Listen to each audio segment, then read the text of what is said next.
Life hits you hard, so that's why this list is shorter, because life is a bitch.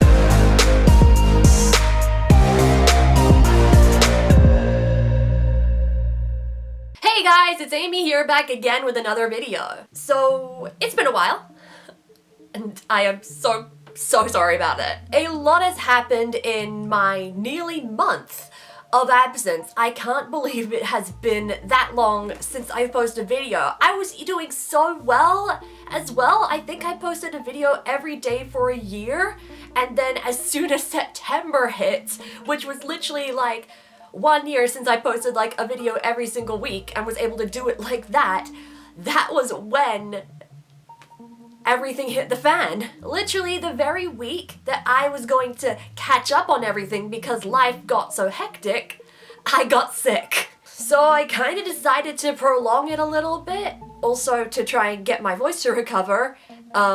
It still hasn't fully recovered, I bet you guys can hear that. I'm still kind of trying to work that kind of stuff out across all of my platforms, but for now, I think I'm getting more on the kinds of tracks that I want to be on. And here I am, picking up where I left off with what was supposed to be the first video of September. Well, depending on when this comes out and if I'm able to edit it, which could still be the first video of September, it could be the only video of September, I was due for another book review ranking video with a shorter list because of how much life interfered. I'm pretty sure I said that 7 times. Here we go, lads! Book ranking! At number 8, we've got Hope Was Here by Joan Bohr. This was a massive surprise for me.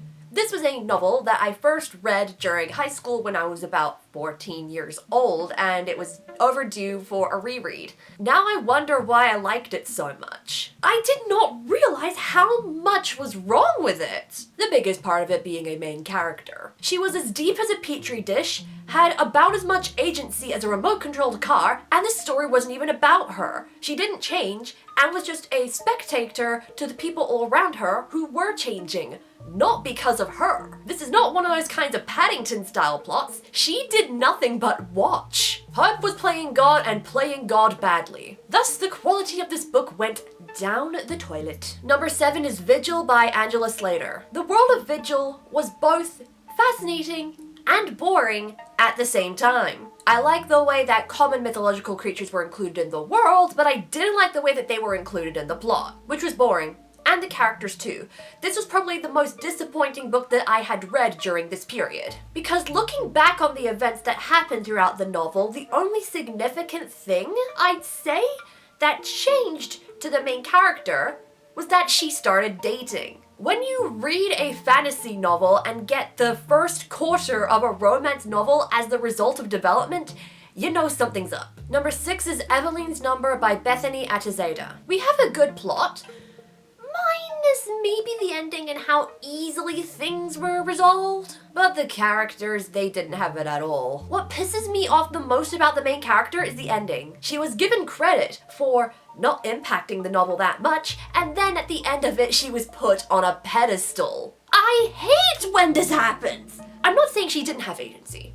She did have agency, just less agency than what people were giving her credit for. And the other characters were It's always with a YA heroine that I find this trope happening. What the hell is up with YA heroines?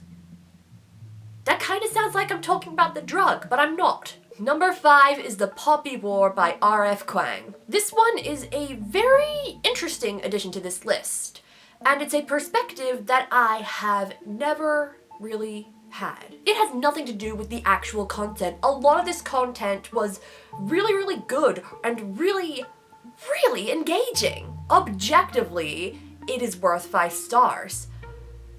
But it just wasn't the novel for me. I am subjective. I have my biases, and that's why I'm ranking the book at only 3 stars and so low on this list compared to other works. I wasn't obsessed and hooked like a lot of people on Book Talk were, which is where I got this recommendation from. But I still found it very good in spite of the tropes that just weren't my thing.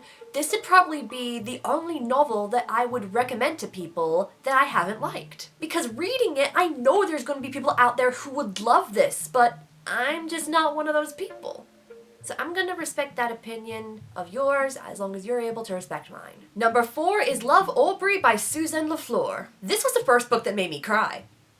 From memory. I didn't cry while I read this the second time, but there was still so much emotional stabbing right here. Also, this novel with a middle grade audience and main character had much more deep character development than I have seen in all those other YA novels that I ranked below me, and the adult novels, except maybe the Poppy War. This development was so good, so raw and mature for somebody who was only 12 years old in this book. It hit every bit and every revelation so well that it was incredible. I mean, there was one thing that dragged it down, a lot of cliche language. Like, I get that it's a middle grade audience and they wouldn't have come across these cliches before, probably, but still, you could be a little bit more imaginative. Number 3 is The Lightning Thief by Rick Riordan. I love this book so much. You know what was fun about this?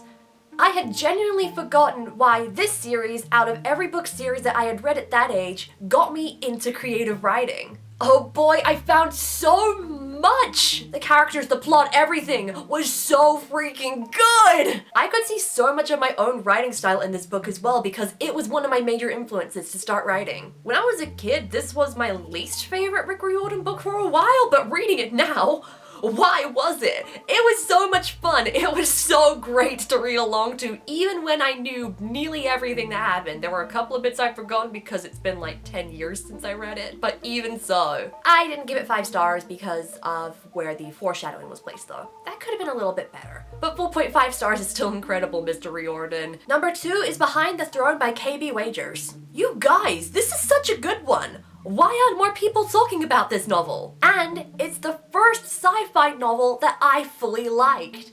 That wasn't dystopia?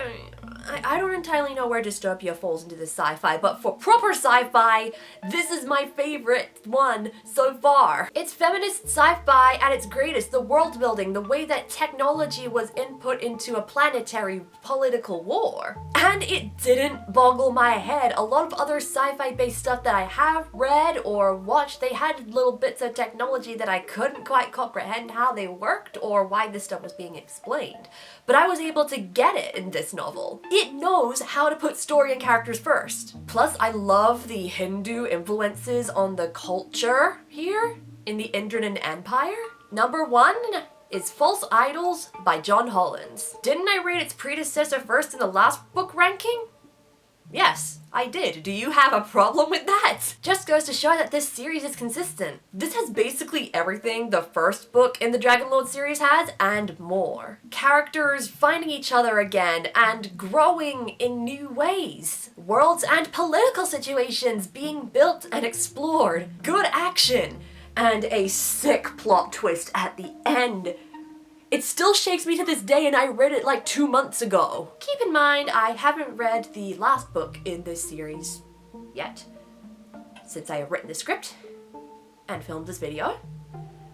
But that will be coming in December's video. It's literally the next book on my TBR. Like, I'm literally finishing another book today and I'm gonna start this book tomorrow. But yes, keep an eye out for the first video in December, if I don't get sick or anything again, so that you can see more reviews than this one. That one will hopefully have 12 reviews-ish like the others have had, because I'm getting on top of things again. But yes, that concludes the video. I hope you enjoyed my book rankings and have found some books that you might enjoy based on my thoughts on them.